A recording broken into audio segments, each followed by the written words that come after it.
Bom dia, boa tarde, boa noite. Espero que todos estejam bem. Vamos para mais um conteúdo muito bom, muito interessante. Aqui a gente vai abordar os dois livros, né? O livro dos Espíritos, no tema Infância e Simpatias e Antipatias, e o Evangelho segundo o Espiritismo, no tema Orgulho e Humildade. Vamos começar falando sobre infância. Acho que a gente já comentou um pouquinho em algumas aulas passadas. E aqui a gente traz as perguntas 379 a 385 do Livro dos Espíritos, que esclarece algumas dúvidas a mais, né, para a gente sobre esse começo, né, da nossa existência terrena. Então, essas perguntas, elas trazem para a gente uma explicação, porque a criança, né, ela é do jeitinho que ela é, né, ingênua, dócil, né, maleável, tem aquela carinha que a gente não consegue olhar e não querer morder a bochecha, né? Tudo isso é a perfeição de Deus na sua criação, que fez tudo pensando assim de como fazer a ligação entre os pais e a criança ser mais perfeito, um amor mais pleno, para que esses pais consigam, com todo esse amor, né, em mente, proporcionar para a criança o melhor ambiente para o seu desenvolvimento como ser espiritual, tá bom? Então, a criança, ela nasce, né, aqueles bebezinhos gordinhos, fofinhos, com aquela ingenuidade, com aquela doçura, né, que fazem os pais se apaixonar. Porque imagina se a criança nascesse já cheia de personalidade, cheia raivosa, né, ou briguenta demais, se não fosse tão, né, você olha e dá vontade de esmagar, né, de vontade de tão fofinho que isso talvez dificultaria um pouco o amor que os pais podem dar para essas crianças, né, porque você vai ver lá um espírito cheio de história e talvez desafetos, né, que podem impactar, né, no amor que os pais vão dar para aquele filho, impactando nisso no quanto eles podem ajudar no desenvolvimento da criança, né? A criança é uma esponjinha, né? Até alguns anos de vida, aí a gente não precisa definir quantos, 7, 10, 15, depende de criança para criança, depende de corpo para corpo, de espírito para espírito, mas eles são uma esponjinha. Eles conseguem absorver muito do que a gente passa para eles. E é o papel dos pais na educação dos filhos, né, dos criadores, né, daqueles que vão desenvolver esse papel na criança, né, é muito importante mesmo. Porque é nesse período que o espírito vai estar mais suscetível a receber estímulos positivos, a lapidar, né, suas más inclinações, a, a receber o amor e o carinho dos pais e compreender que aquela forma de viver é gostosa, faz bem, traz felicidade. Então a infância é extremamente importante, gente. E o papel dos pais muito nessa infância, né? Então, assim, por que o espírito não se manifesta completamente, né, plenamente, já na criança? E aí são dois principais motivos, né? Um, porque os órgãos, né? Todos os órgãos motores, do intelectuais, todos os órgãos da criança ainda estão em desenvolvimento. Então, os órgãos não permitem a manifestação plena do espírito, tá? E isso é proposital, né? Como a gente comentou, Deus criou tudo perfeitinho. E também por conta até mesmo do processo, né, de reencarnação que gera aí uma perturbação no espírito, né? Toda aquela questão de se aproximar do corpo, fazer, né, o esquecimento do passado, até mesmo, né, esse encaixe, vamos dizer assim, tudo isso gera uma perturbação para o espírito e ele fica meio que em estado, né, letárgico, vamos dizer assim, mais adormecido para conseguir receber todos os estímulos externos da forma como precisa. Tá? Então, acho que esses são os principais pontos. É muito importante, ressalto novamente o papel dos pais. É claro que, assim, o espírito que está ali, né, naquela criancinha, ele tem toda uma bagagem, uma história. E pode ser que mesmo que você dê todo o amor e carinho, só exemplos bons, mesmo assim pode ser que aquele espírito escolha, né, não receber, não aprender tudo aquilo, né, todo aquele amor e carinho, e caminhe, continue caminhando na seara aí, né, das más atitudes, né, do que a gente vai comentar um pouquinho ali pra frente, do orgulho, da vaidade, do egoísmo. Porque o espírito tem seu livre-arbítrio, né? É importante que os pais façam o melhor que eles puderem e propiciem para os filhos o melhor ambiente, com mais exemplos bons, né? Da caridade, do amor, tá? E daí depende do espírito receber toda aquela bomba de bons exemplos e interiorizar aquilo ou não, tá bom? Então, assim, se os pais cumprirem o papel deles, tá ótimo. Aí depende do espírito querer ou não receber aquilo, tá bom? Tem um outro tópico aqui, que seriam das perguntas 386 a 391, que fala sobre simpatias e antipatias. Até mesmo continuando, né? Eu acho que o livro dos Espíritos vai trazendo assim, a criança vai crescendo, e aí a gente faz todo o caminho da encarnação, né? Com relação às simpatias e antipatias, elas podem, então, imaginar, né, o meu santo bateu com uma pessoa. Isso pode ser originário de outras vidas, né, de uma experiência que a gente tem aí, de uma vivência que tivemos em outras vidas, mas pode não ser, tá? Pode ser simplesmente por conta de sermos espíritos simpáticos, parecidos, com os mesmos valores, mesmas inclinações, né, mesmos objetivos de vida, e essa energia, né, que a gente comenta sobre energia aqui, a gente recebe, né, todo encontro, ele é feito, né, de troca aí de energias, de sensações, né, então uma simpatia pode ser simplesmente porque você encontrou alguém que é uma pessoa legal, né, uma pessoa que combina com seus valores. Mas pode também ser de outras vidas. E a mesma coisa, a mesmíssima coisa acontece com as antipatias, gente. Então, nossa, não vou com a cara daquela pessoa. É porque na vida passada a gente teve uns perrengues juntos, uns probleminhas aí, umas desavenças? Pode ser, mas pode não ser também. Pode ser simplesmente porque vocês não se combinam, né? Não tem valores, princípios, objetivos similares, e você percebe ali naquela pessoa que a relação entre vocês não tende a ser harmoniosa. Então você já percebe pelo encontro, às vezes, das energias, tá? Agora, qual que é o ponto aqui?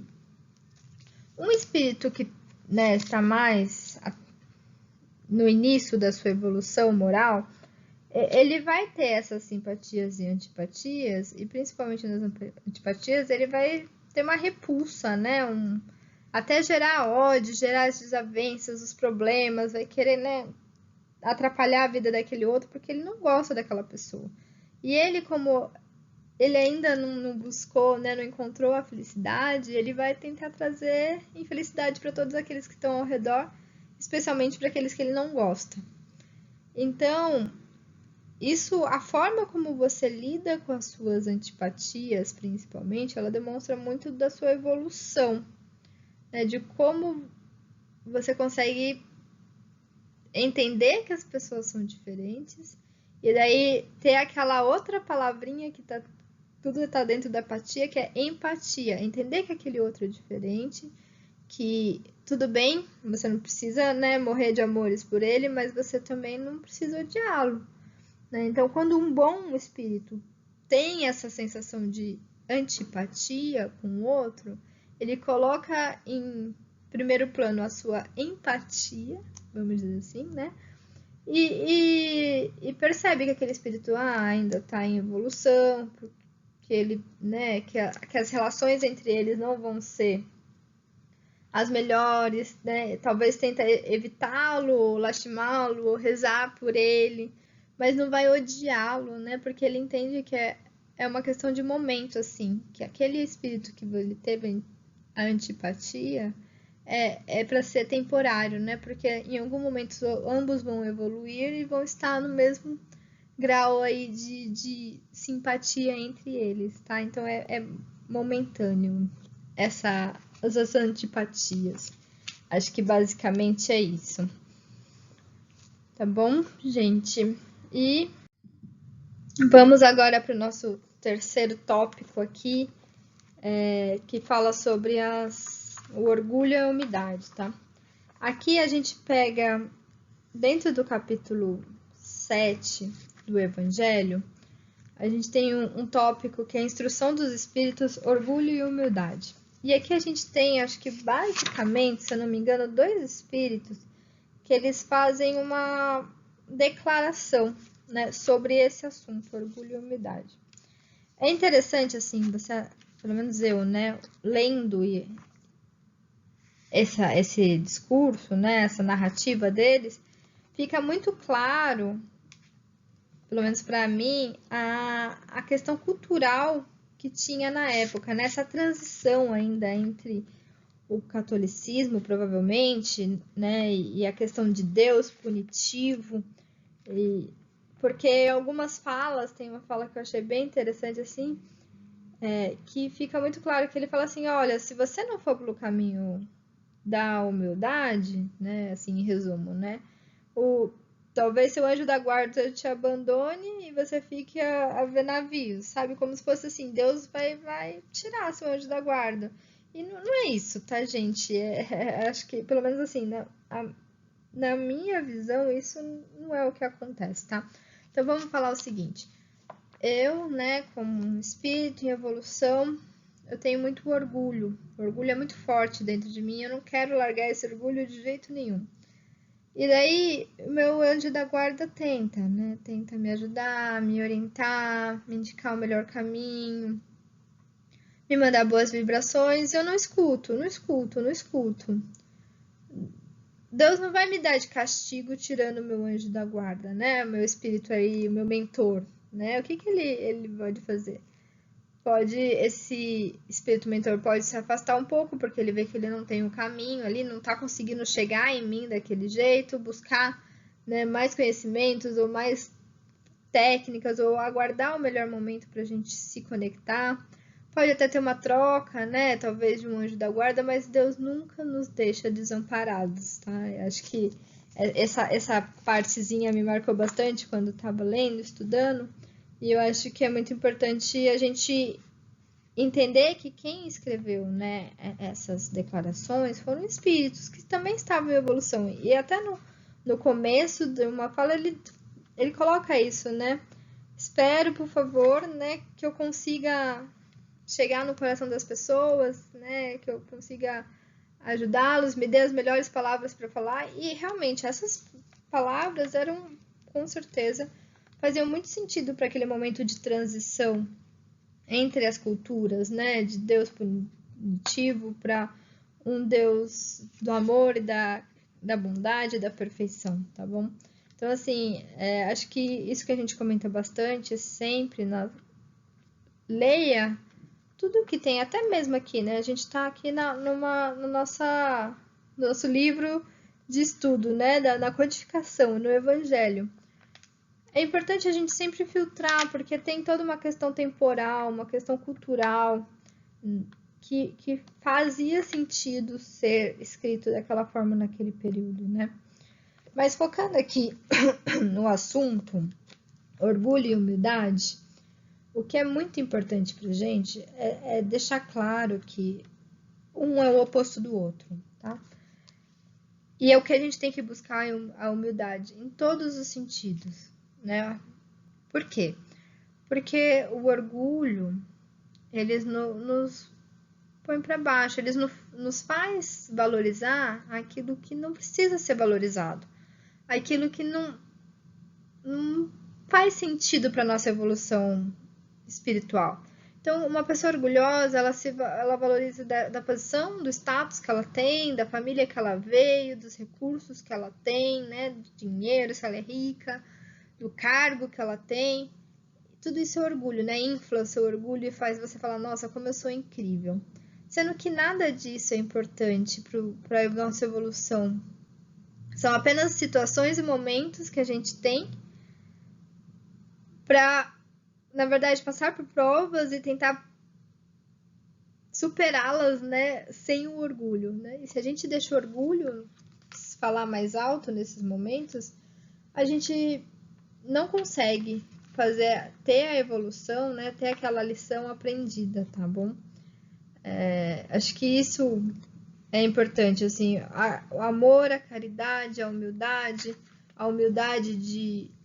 de você receber as provas de Deus, né, de uma forma humilde, de uma forma com fé, acreditando que aquilo está acontecendo por um motivo, tentando aprender com todas as situações difíceis, mesmo as situações, né, de pobreza, por exemplo, não se enraivecer e achar que Deus está te punindo por conta de uma situação, por exemplo, financeira, né, ruim, ou por uma dificuldade qualquer que seja, né? Porque quando a gente fala assim de orgulho, a gente sempre é um pouquinho muito do que o Léo colocou, né? A gente liga muito o orgulho com a riqueza e a humildade com a pobreza. E elas não necessariamente estão conectadas, né? Você pode ter pessoas ricas, humildes e pessoas pobres, orgulhosas.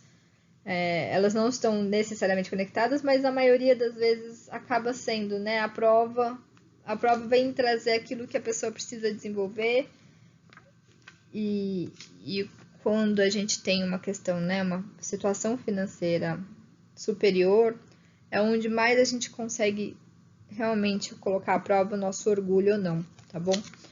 Então, os espíritos aqui deixam muito claro pra gente que o que a gente precisa, né, é seguir o que Jesus nos ensinou, que ele nos deu tantos exemplos de humildade, de amor, de caridade, e que a gente esquece, né? Eles até falam, será que Jesus vai ter que vir, né? Será que o Cristo vai ter que vir novamente para cá, para mostrar para vocês que vocês já esqueceram?